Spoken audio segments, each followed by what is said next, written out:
SFA가 노스볼트로부터 상당한 규모의 후공정 장비를 수주를 받을 것 같다라는 어떤 그 정도의 그 얘기까지는 왔다 갔다 했고, 네, 위에 맞습니다. 보고도 됐고, 네. 뭔가 가능성이 한 50% 이상 60% 70% 됐다라고 알고 있는데, 지금 중국의 그 선도지능이 들어왔고 그 빠그라질 수도 있다. 네.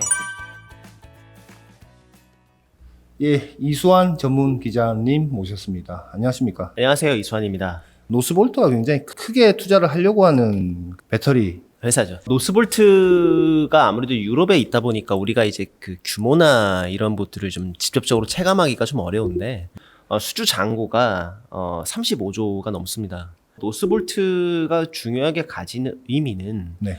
우리가 배터리 사업을 하기 위해서 국내 배터리 3사 네. 혹은 일본의 파나소닉 네. 아니면 중국의 CATL 정도만 이 사업에 어떤 성공 그룹으로서 얘기가 좀 많이 나왔지만, 유럽은 이미 실패한 경험이 있기 때문에 쉽지 않을 거다라는 게 많았고, 일단 예를 들면 이제 뭐 보쉬 같은 경우가 대표적인 케이스죠. 네. 배터리 사업을 하려고 하다가 잘 안 돼서 이제 접었고, 여러 가지 이제 뭐 폭스바겐도 완성차 업체 삼성이랑 합작사도 했었잖아요. 네, SB 리모티브였었죠. 접었죠, 근데. 예, 접었고, 그러다 보니까 우리도 이제 일종의 뭐 이게 일반화의 오류일 수도 있는데, 과거에 그들이 안 됐으니까 함부로 하는 사업은 아니다. 우리도 쉽지 않았으니까 네. 그럴 줄 알았는데, 노스볼트가 굉장히 많이 쫓아온 걸 넘어서서 네. 상당히 위협이 되는 수준까지 급성장을 했어요. 일단 뭐 투자를 그렇게 많이 받으면 그 CEO가 그런 성견지명 뭐 혹은 뭐 방향성이나 이런 것들 잘 알고 있으면 뭐 좋은 인재들 많이 뽑아오고, 돈 많으니까 네. 또 그 뭔가 고객 기반으로 해서 좋은 장비도 많이 들여오고, 뭐 그러면 뭐 말은 쉽지만 하여튼 이게 그 노스볼트의 뭐 많이 알려진 사실입니다만, 노스볼트의 핵심 기술진은 한국 분들이시고요. 물론 다 그런 건 아니지만 조만간 이쪽에도 전면에 나서시는 분이 있을 거라고 생각이 됩니다. 왜 한국 분 중에요? 예, 왜냐하면 네. 여기도 이제 대규모 인사를 좀 앞두고 있어요. 네. 그래서 과거에는 일부 한국 인력들이 노스볼트에 가서 얼마나 큰 위협이 되겠느냐고 생각했지만, 지금은 그 정도가 아니라, 제가 봤을 때 노스볼트는 극단적으로 얘기하면 유럽판 CATL이 될 수도 있다. 그 정도 수준으로 좀 피부적으로 많이 체감이 되고 있습니다. 대한민국에 있는 그 반도체래 그 배터리 셀 3사들이 투자 많이 삼성 SDI를 제외하고 네. 그 양사가 투자를 많이 하고 있지 않습니까? 굉장히 많이 하고 있죠. 노스볼트가 투자하는 그 투자액이나 뭐 앞으로의 계획, 그 캐파 증설 계획이나 이런 것들이 국내 SK나 LG랑 비교했을 때 어떻습니까? 뭐 단적으로 비교하면 아직까지는 절반 이하 수준이지만, 네. 이제 문제는 그게 아니고 노스볼트가 받은 이제 약 35조가 넘는 규모의 수주 잔고를 준 기업들을 보면, 네. 이제 뭐 BMW, 폭스바겐, 볼보 같은 경우는 아예 양사가 합작사를 세워서 스웨덴에 배터리 공장을 짓기로 했기 때문에. 볼보는 뭐 또 스웨덴에서 정확하게 말씀드리면 볼보의 그 승용차 부문은 이제 스웨덴 게 아니고요. 지리차 겁니까? 예, 지리차죠. 너무 그 매번 얘기하실 때마다 강조하시는데 예, 상용차만 이제 볼보가 가지고 있는 거고. 네. 근데 그거랑 무관하게 어쨌든 지금 노스볼트가 이슈가 되는 이유는 여러 배터리 스타트업들 얘기 굉장히 많이 나오잖아요. 네. 신규 업체들 많이 나오지만 그 네. 중에서도 가장 많은 규모의 투자를 하고 있기 때문에 우리 기업들이 많이 건너가 있고요. 네. 그래서 이 노스볼트를 둘러싸고 우리 기업들이 어떤 유럽의 전진기지로 어떤 시범, 레퍼런스화를 고객사로 삼으려는 게 굉장히 많은데, 이 과정에서 네. 중국 기업과 우리 기업, 또 우리 기업들 간의 수주 경쟁이 굉장히 흥미롭게 지금 펼쳐지고 있는 중입니다. 수주 경쟁이야 뭐 늘상 벌어진 있어 왔죠. 일 아닙니까? 예. 그게 뭐 특별해서 오늘 뭐 맞습니다. 좀 히스토리가 있는데요. 네. 노스볼트의 초기 투자자가 다 밝혀진 건 아니지만 네. 일부 중국계 자금이 흘러들어간 것으로 파악이 됩니다. 그래서 노스볼트가 첫 번째 양산 공장을 지었을 때 그쪽에 장비를 댄 기업이 중국의 선도지능이라는 기업입니다. 우시리드. 인텔리전트. 네. 선도하는 지능이죠. 선도하는 지능. 그래서 우시리드. 우시리드 인텔리전트라는 회사명, 영어명에서 보시듯이 리드 인텔리전트. 그 우시에, 중국 우시에 네. 본사가 있고요. 네. 상장사입니다. 그리고 매출이 상당히 높아요. 매출이 한 8천억 정도 되고요. 오, 대단한데요. 어마어마하죠. 대한민국에도 매출 네. 8천억 정도 하는 반도체 디스플레이 장비사 별로 없잖아요. 그러니까요. 네.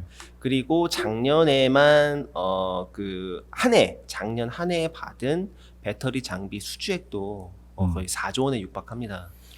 어마어마하죠? 주로 누구한테 공급합니까? CATL입니다. CATL. 예, CATL이 그만큼 투자를 많이 하니까. 많이 한다는 방증이기도 하지만 네. 이 우시리드 인텔리전트가 노스볼트의 1기 라인의 양산 장비를 대했지만 여기서 많은 문제가 발생을 합니다. 아, 그래요? 단순 초기 문제를 넘어서서 여러 가지 이제 뭐라 그럴까요? 공장 가동할 때 힘들잖아요. 네. 그런 것들이 대체가 안 돼서 노스볼트가 2년 전부터 한국 기업들에게 협력을 많이 요청을 했고 실제로 우리 기업들이 많이 건너가서 네. 노스볼트 2기 라인에 많이 장비를 댔죠. 네.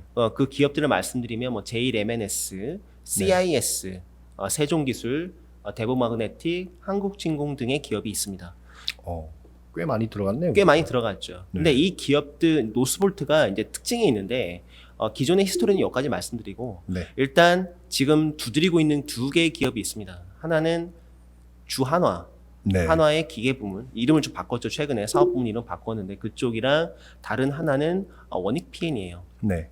그리고 여기서 하나 더 말씀드리면 변수가 하나 생겼는데 SFA가 후공정 장비를 최근에 수주를 받은 것으로 전해졌어요. 어디 노스볼트로부터요? 노스볼트에. 네. 근데 여기서 바로 문제가 발생합니다. 왜냐하면 후공정 장비를 넣었다는 것 자체가 일단 의미가 있죠. 왜 그러냐면 원익 PN이가 후공정 장비를 R&D 쪽에 공급했는데 이제 이 베스테로스라고 하는 지역에 R&D 라인이 있고 R&D 라인에 장비를 공급해서 그 다음은 이제 양산 라인이다 기대하고 있는 와중에 갑자기 SFA가 끼어들게 된 겁니다. 여기까지는 비용까지 뭐 그럴 수 있다라고 네, 생각이 네. 돼요. 비용까지 왜냐면 지불했는데 네. 그래서 원익 PN 입장에서는 굉장히 뼈 아프겠네요. 뼈 아프죠. 네. 그런 줄 알았는데 여기서 변수가 발생합니다. 선도지능이 이 SFA의 장비를 노스볼트가 쓰게 되면 본인들이 좀 여러 가지 회방을 놓겠다라는 식으로 노스볼트와 좀 얘기를 하고 있는 것 같아요. 왜냐하면 어떤 식의 회방을 말씀하시는 겁니까? 일단 공격적인 가격으로 더 싼 가격에 제한을 하겠다라든지 그 다음에 기존에 있던 이 선도지능의 장비에 대한 어떤 그 지원이나 이런 네. 부분들도 본인도 답보할 수 없다는 식으로 자꾸 얘기를 하는 것 같아요. 이게 먹히는 이유는 실제로 코로나19 상황이 펼쳐졌을 때 우리 이제 뭐 장비 인력들이 배터리 공장에 가서 설치하고 CS나 이런 것들 을 할 거 아닙니까? 네. 중국의 선도지능도 스웨덴에 인력을 보냈어요. 근데 뒷말이 많았습니다. 왜요? 일단 소통이 전혀 안 됐고요. 간 인력들이 뭐 20살, 21살 신입들을 보낸 거예요. 네. 그래 놓고서 도저히 노스볼트가 마음대로 할 수 없는 상황까지 펼쳐지니까 네. 결국에는 마지막 제품인 배터리의 품질이 매우 안 좋았어요. 그래서 폭스바겐이 굉장히 지적을 합니다. 투자를 많이 했는데 배터리 품질이 이게 뭐냐? 그래서 노스볼트가 더 한국 기업들을 많이 끼어들게 됐죠. 많이 그래서 뭐 M+나 네. 뭐 이런 신규 기업들을 많이 이제 불러들이게 됐고 이 신규 기업 중에는 아까 말씀드린 원익 PN이 한화, M+, SFA 이런 기업들을 이제 더 많이 접촉을 하기 시작한 겁니다. 어쨌든 그 노스볼트 입장에서는 기존에 했던 그 라인에 들어갔던 그 장비들의 어떤 품질이나 네. 지원 같은 게 좋지 않아서 자기네 고객사들로부터 또 그런 불만을 들었다면 뭐 선도지능이 중국의 그 우시리드 인텔리전트가 뭐 싼 가격에 들어와서 뭐 그게 그건 뭐 저쪽 입장에서 그러니까 그쵸? 장비업체 입장에서 네. 회방일 수 있는데 뭐 싼 가격에 들어온다고 해도 야 이거 뭐 지난번에 이렇게 안 좋은 거 줘놓고서는 뭐 지금 뭐 내가 사야 돼? 안 살 수도 뭐 이럴 수도 있는 거 아닙니까? 그 단순한 문제가 아닌 게 노스볼트가 가장 애를 먹었던 게 바로 이 후공정 장비였어요. 네. 왜 그랬냐면 선도지능은 턴키 장비를 공급할 수 있는 능력이 있는 회사인데 네. 그 중에서도 후공정 쪽이 가장 약했어요. 그래서 타이탄이라는 회사를 인수합니다. 이 타이탄이라는 회사는 중국 기업이고요. 네. 중국의 충방전기 후공정을 담당하는 기업이었는데 여기서 문제가 많이 발생을 한 거예요.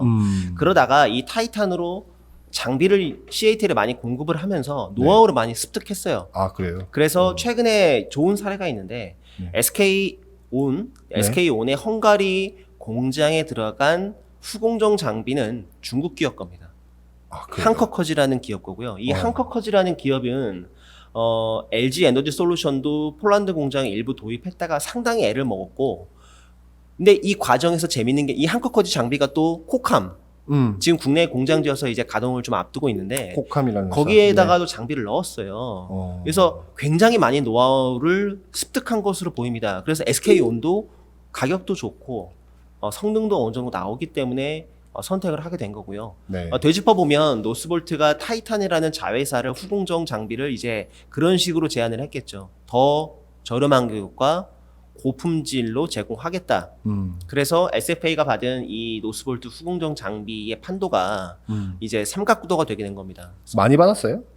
꽤 많이 받았습니다. 얼마입니까? 지금 받은 양 PO를 받은 건 아니잖아요. PO를 직접 아직 발주를 받은 건 아직 아니잖아요. 최종 발주는 아닌데 우리가 네. PO를 받았다고 하더라도 이제 뭐 계약 기간이나 금액이나 이 중간에 이제 빠그라지는 경우도 상당히 상당하고요. 많죠. 그리고 후공정 장비의 특성상 물류 장비랑 반드시 묶어서 공급을 해야 시너지가 납니다. 그렇죠. 왜냐하면 배터리를 넣었다 빼었다가 특정한 온도를 넣었다가 뭐 뺐다가 여러 가지 이제 이제 절차들을 거치기 때문에 물류 장비를 특히 잘 하고 있는 SFA 입장에서는 이 후공정 장비에서 어느 정도 의미 있는 수준의 이제 물량을 노스볼트에서 받아야 그래서 기뻐하고 있는 상황이었는데 지금 막상 돌아가고 있는 상황을 보면 빠그라질 수도 있다. 어쨌든 안 될 지금 수도 있다. 오늘 얘기는 요약하자면 SFA가 노스볼트로부터 상당한 규모의 후공정 장비를 수주를 받을 것 같다라는 어떤 그 정도의 그 얘기까지는 왔다 갔다 했고 네, 위에 맞습니다. 보고도 됐고 네. 뭔가 가능성이 한 50% 이상 60% 70% 됐다라고 알고 있는데 지금 중국의 그 선도지능이 들어왔고 그 빠그라질 수도 있다. 네. 그리고 그때 당시에 강력하게 경쟁했던 기업이 바로 원익 PN이었어요. 네. 그래서 원익 PN이도 돌아가고 있는 상황을 봐서 네. 혹시 우리한테 올 수도 있다라는 가능성이 있을지도 모르겠습니다. 그런 생각을 할 수도 있어요. 알겠습니다. 뭐 더 할 얘기 있습니까? 여기까지입니다.